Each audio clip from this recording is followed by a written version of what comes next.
नारी का धर्म क्या है? केवल भगवान का चिंतन करना, पति को भगवान मानकर पति की सेवा करना। आज हम लोगों के रिश्ते बिखर रहे हैं क्योंकि धर्म का ज्ञान नहीं। मैया बताइए, आप में से कितनी स्त्रियां अपने पति से प्यार करती हैं? आप में से कितनी स्त्रियां अपने पति को भगवान मानती हैं? जो मानती हैं सो हाथ उठाएं। कौन कौन मानती हैं? सब नहीं मानती। पति को भगवान नहीं, क्या मानते हैं? दुश्मन। पति भगवान है। नारी को चाहिए पति को भगवान मानकर सेवा सम्मान करे, और पुरुष को चाहिए कि नारी का सम्मान। यत्र नार्यस्तु पूज्यन्ते रमन्ते तत्र देवता तत्रैतास्तु न पूज्यन्ते सर्वास तत्राह फलाह क्रिया। जिस घर में नारी का सम्मान होता है उस घर में देवी देवता माँ लक्ष्मी का वास होता है, और जिस घर में देव लक्ष्मी अर्थात पत्नी का, नारी का सम्मान नहीं होता। आज ना स्त्रियों को लोग अपने पांव की जूती समझते हैं। आज लोग अपने पत्नी को पांव की, यहां जितने पुरुष खड़े हैं बहुत ध्यान से सुनेंगे, आज पुरुष लोग, कुछ पुरुष, सब नहीं, आज कुछ पुरुष अपनी पत्नी को पांव की जूती समझते हैं। क्या पत्नी पांव की जूती है? ना, सुनो भाई ध्यान से, स्त्री पांव की जूती नहीं होती।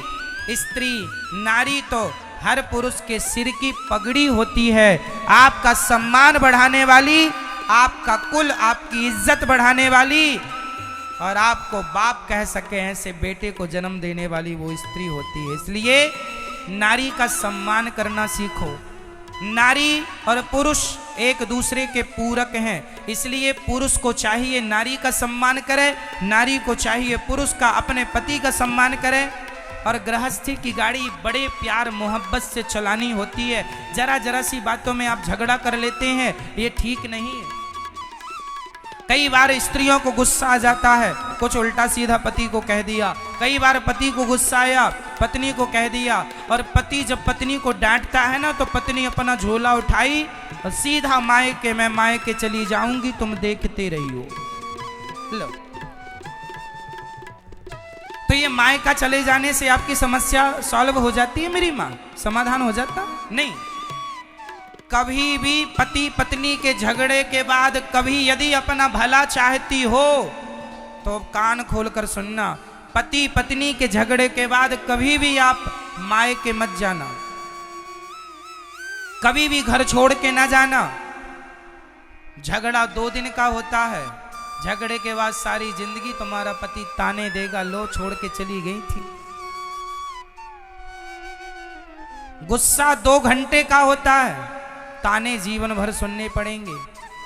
और कल को तुम्हें और कलंक लगा दे कि कहां चली गई थी, कह दे कि अपने बाप के घर नहीं कहीं और गई थी, तो क्या करोगी? कह नहीं तो है। इसलिए कभी भी ये गलत रास्ते पर ना चलना। माना कि आप सीता जैसी पवित्र हो, फिर भी समाज ने सीता जैसी नारियों को भी कलंक लगाया कि नहीं। यदि समाज ने, संसार ने सीता को नहीं छोड़ा तो आपको और हमें क्या छोड़ेगा? इसलिए आप वो रास्ता ही ना चुनो जिस रास्ते में ये खतरे। कभी घर छोड़कर नहीं जाना चाहिए। और आजकल एक लड़की के घर बर्बाद करने में उसकी मम्मी का सबसे बड़ा हाथ होता है। एक बेटी के घर बर्बाद करने में सबसे बड़ा हाथ किसका? बेटी की मां का। कैसे? सुनो, सबके लिए नहीं, पर 95%, 95% ये केस सत्य है। जैसे आप अपनी बेटी से बात करती हो ना दिन भर 2-2 घंटे पंचायत, एक दिन पति ने कहा, हो गई बात मम्मी से, चलो थोड़ा काम बचा है। अरे हम तो अपनी मम्मी से बात करते तभी आपका सिर चढ़ जाता है, हमारी माँ तो सुहाती नहीं है आपको। लो भैया, उसने कहा कि काम में ध्यान दो, और 1-1 घंटे बतियाती रहती है। इससे क्या होगा?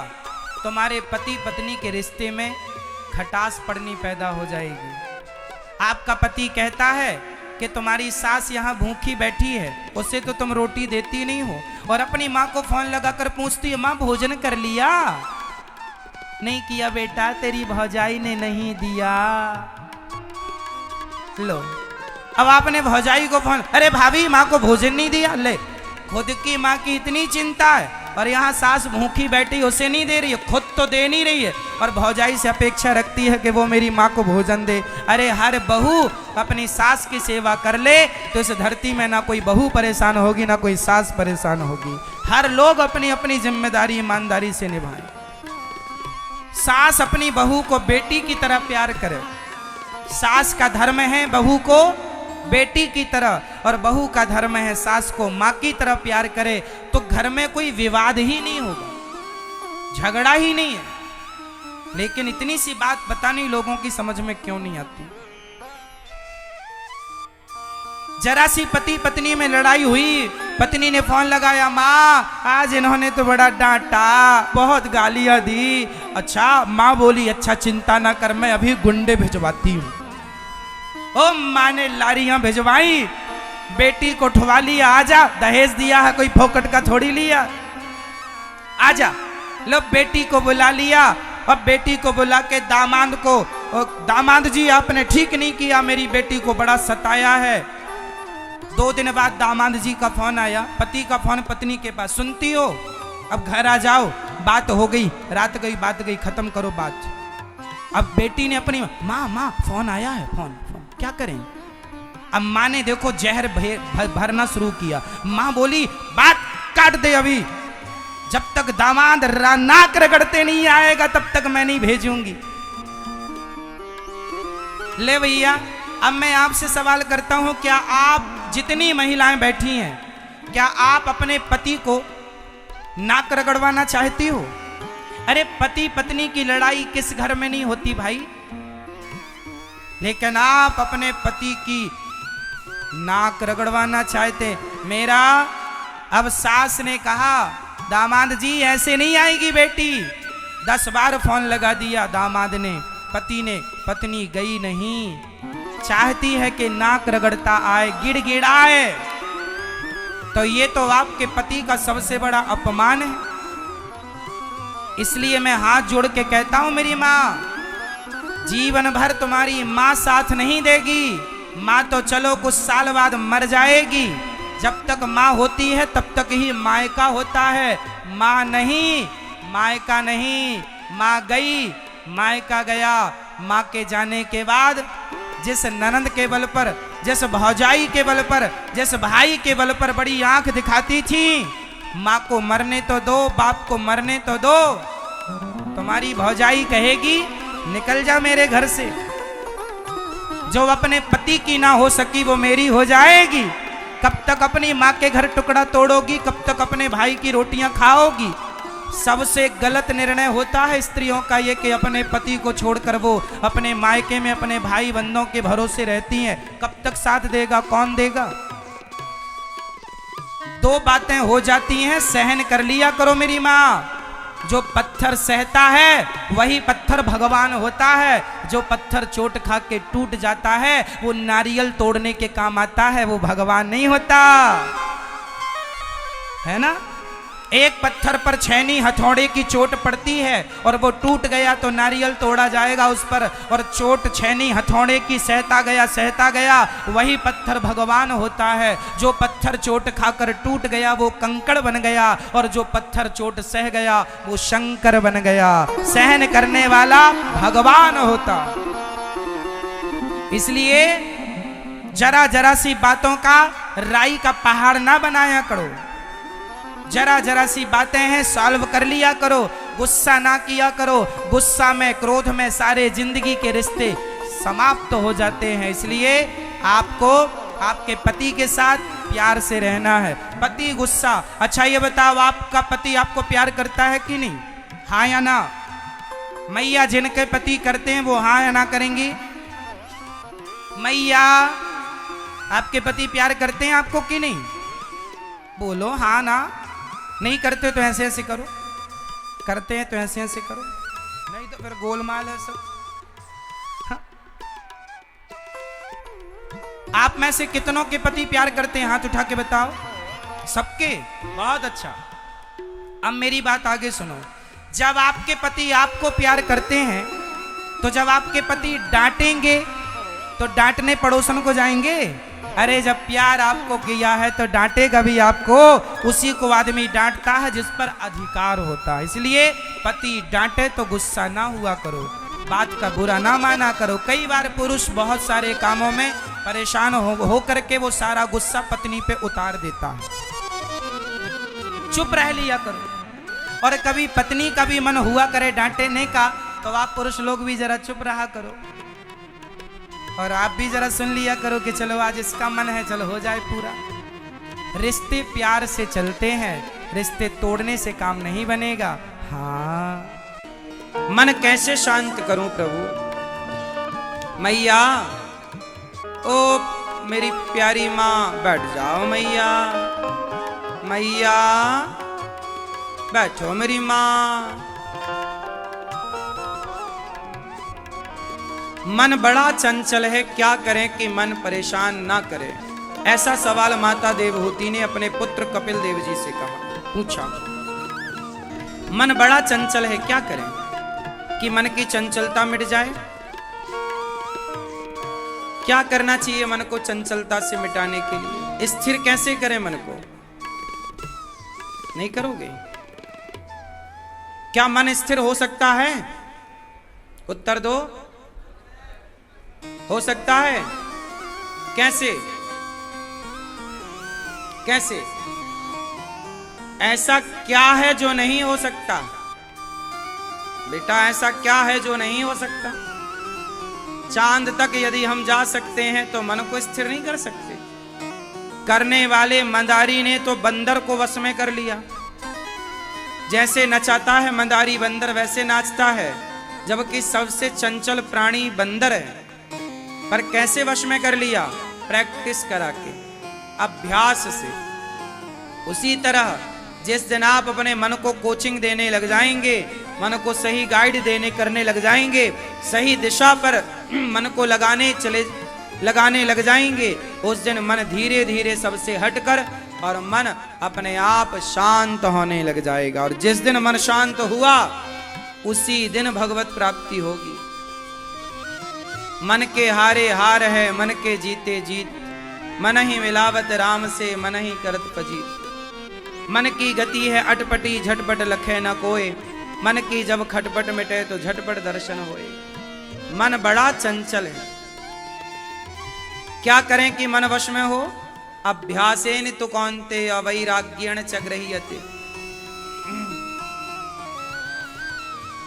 एक राजा ने एक बकरे को खड़ा किया, कहा जो इस बकरे का पेट भरेगा मैं उसे इनाम दूंगा। बड़े बड़े लोग गए बकरे का पेट भरने, हरी हरी घास जंगल में खूब उसे चराया, खिलाया पिलाया, पेट भर गया बकरे का। राजा के सामने लाके खड़ा किया लोगों ने, महाराज देखो पेट भर गया। राजा ने फिर हरी घास डाली तो बकरा फिर खाने लग गया। राजा बोला पेट भरा होता तो यह खाता नहीं, मतलब इसका पेट अभी। बहुत लोगों ने ट्राई किया पर कोई सफल ही नहीं हुआ। एक संत जी को पता लगा कि बकरे का पेट भरना है। संत जी गए, महाराज मुझे मौका दो। संत जी ने कहा मैं आज पेट भर के लाऊंगा। जंगल ले गए, हरी हरी घास, बकरा खाने लगा। संत जी ने एक लाठी बकरे के मुंह में मारी, फिर बकरा खाने बढ़ा तो फिर दूसरी लाठी मारी, फिर बकरा खाने बढ़ा, तीसरी लाठी मारी। ऐसे इतनी लाठियां बकरे के मुंह पे मारी कि बकरा समझ गया कि खाता हूं तो ही मारता है, तो बकरे ने खाना ही छोड़ दिया।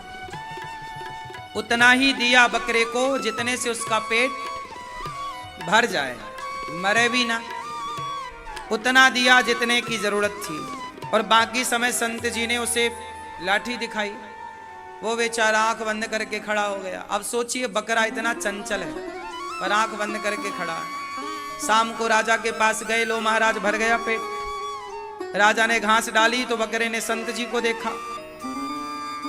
बकरा समझ गया लाठी लिए खड़ा है, आंखें बंद कर ली। अब राजा को मानना पड़ा कि पेट भर गया। क्या कहानी है ये, क्या सीख मिली? हमारा मन बकरा है, हमारा मन, बोलो, जैसे बकरे का पेट नहीं भरता ऐसे हमारे मन का भी पेट नहीं भरता। क्या किया बकरे का पेट भरने के लिए? लाठी मारी। आप भी अपने मन को संयम की लाठी से मारो। कौन सी लाठी? संयम क्या होता है? जरा संयम बताओ क्या है? संयम की लाठी क्या है ये संयम? हा? संयम मतलब जरूरत नहीं। संयम मतलब क्या? संयम, दो लोग कहते हैं भाई अपने क्रोध पर संयम करो, अपने आप में नियंत्रण, मतलब संयम। संयम क्या होता है? सुनो, सरल भाषा में मैं आपको परिभाषा दे दूं। होता क्या है, जैसे आपको किसी को शुगर की बीमारी है, शुगर किसी का बढ़ा है और उसे जलेबी खाने का मन है और सामने जलेबी गर्मा गर्म बन रही है, उसे जलेबी बहुत पसंद है, बन भी रही है, मन भी है, पर उसने अपने को संभाला नहीं। मुझे शुगर है, खाऊंगा तो मैं बीमार पड़ जाऊंगा, मर सकता हूं। तो उसने अपने इच्छाओं को क्या किया? संयम, कंट्रोलिंग पावर को संयम कहते हैं। कि मेरी इच्छा तो है, जलेबी सामने भी है, पर मैं नहीं खा रहा हूं, मतलब मैं संयमी हूं। तो सुनो, मन को वश में कैसे करोगे? जब आप संयमी बनेंगे कि मन की इच्छाएं हैं कुछ, लेकिन फिर भी आप उस मन से बात करें, नहीं तेरी भले इच्छाएं हैं पर आज हम तुम्हें ये चीज नहीं दिलाएंगे, तुम थोड़ा संयम रखो, कंट्रोल। शुगर बढ़ जाएगी तो क्या करोगे? इसलिए खाने पीने पे कंट्रोल। तो आपको भी जिस दिन संयमी आप हो गए तो आप अपने मन को जीत पाएंगे। मन को जीतने के लिए क्या करना पड़ेगा? बोलो मेरी मां। संयम। देखना इंद्रियों के ना घोड़े बढ़े, आंखों पर थोड़ा संयम। संयम मतलब शर्म भी कह सकते हैं। आंखों पे क्या रखो? संयम रखो, कुछ भी ना देखो। कानों पे संयम रखो, कुछ भी ना सुनो। वाणी पे संयम रखो, कुछ भी ना बोलो। इंद्रियों पे संयम रखो, कहीं भी ना तुम्हारी इंद्रियां जाएं। ये संयम है। तो हमारा मन वश में कैसे होगा? जब बकरे को मारोगे। संत जी ने बकरे को काहे से मारा? डंडे से। आप भी संयम से अपने मन को मारो। जहां मन जाए, मन को मन ही नहीं, हमें नहीं जाना, नहीं हम नहीं करेंगे तुम्हारा ये काम। मन जा रहा है, उसे पकड़ो, ये संयम। धीरे धीरे मन को हर गलत जगह से हटाओ, एक भगवान के चरणों में बिठाओ। आज नहीं, कल नहीं, एक दिन में तो नहीं होगा, पर एक दिन जरूर आपका मन आपके कंट्रोल में होगा। करत करत अभ्यास के जड़मति होत सुजान, रसरी यावत जात है सिल पर पड़त। करने से होगा। मन को कर डालो अपने वश में। कपिल भगवान से मां देवहूति ने कहा, बताओ भक्ति क्या है? चलो बताओ, भक्ति किसे कहते हैं? उत्तर दो। भक्ति किसे कहते हैं? भक्ति की परिभाषा दो। मैया, भक्ति किसे कहते हैं? बताओ, किसे कहते हैं? भक्ति कहते हैं सेवा को। अपने माँ बाप की आप सेवा कर रहे हैं। श्रवण कुमार ने माँ बाप को कंधे पे बिठा के चारों धाम कराई। क्या किया श्रवण कुमार ने? सेवा की। वही क्या बन गई उनकी? भक्ति।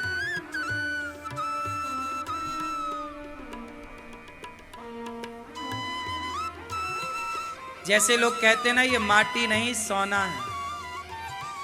अच्छा बताओ, माटी सोना होती है क्या?